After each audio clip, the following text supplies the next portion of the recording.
কারণ এই প্রোগ্রামটার মাধ্যমে আমরা হচ্ছে একজন একজনের সাথে কমিউনিটি কানেক্টিভিটি প্লাস কিভাবে আমরা বিজনেস শুরু করব ওভারঅল সবকিছুর একটা আইডিয়া পাই। সো আমার কাছে এটা খুবই ইন্টারেস্টিং লেগেছে। শিক্ষার্থীদের মধ্যে ব্যবসায়িক উদ্ভাবন, সহযোগিতা এবং সৃজনশীলতার প্রচারের উদ্দেশ্যে বিজনেস কার্নিভালের আয়োজন করেন স্টেট ইউনিভার্সিটি অফ বাংলাদেশের বিজনেস ক্লাব।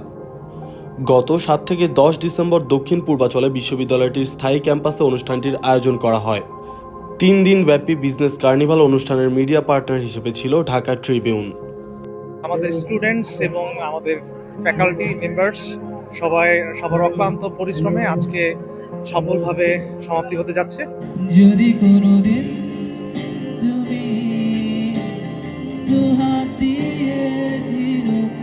আপনারা দেখতে পাচ্ছেন যে কালচারাল অনেক কিছু অ্যারেঞ্জ করা হয়েছে, তো সকাল থেকে খুব এনজয় করছি প্রোগ্রাম। তারপর আমাদের ব্যান্ড আসবে, ওটার জন্য ওয়েট করছি, তো সন্ধ্যা পর্যন্ত প্রোগ্রাম চলবে, ভালো লাগছে। এখানে আমাদের 3 দিন ব্যাপী আয়োজন ছিল, যেখানে স্টল দেয়া থেকে শুরু করে কেস কম্পিটিশন, কালচারাল, স্পোর্টস সব কিছু সমন্বয় আয়োজনটা ছিল, যাতে তারা হচ্ছে প্র্যাকটিক্যাল নলেজের পাশাপাশি পড়াশোনার পাশাপাশি প্র্যাকটিক্যাল নলেজটাও যেন তাদের গেইন হয়। যে নতুন নতুন উদ্ভাবন, যে আসলে নতুন নতুন যারা তরুণ উদ্যোক্তা তারা কিভাবে নিজেকে ইস্টাবলিশ করবে বর্তমানে এই সময়, এবং এর পাশাপাশি যারা কালচারাল যে প্রোগ্রামটা হচ্ছে এটা আসলে খুবই অসাধারণ। পারফর্ম করছি, আমরা নাচ গান করছি, মজা করছি, হই হুল্লোড় করছি, যেটা আর কোনো সেশনে আমার মনে হয় যে হয় না। কিভাবে আমরা এই প্রোগ্রামটাকে সবার জন্য উপভোগ্য করে তুলতে পারি ওইভাবে আমরা আমাদের সর্বোচ্চটা চেষ্টা করেছি। আশা করতেছি সব ডিপার্টমেন্টে সব স্টুডেন্টরা মিলে আমরা অনেক মজা করতেছি এবং করতে থাকি।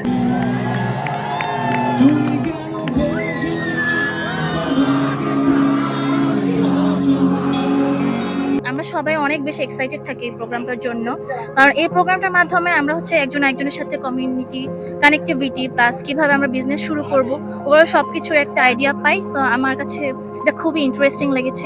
সর্বশেষ জনপ্রিয় মিউজিক ব্যান্ড বাগধারার গানের মাধ্যমে অনুষ্ঠানটির ইতি হয়।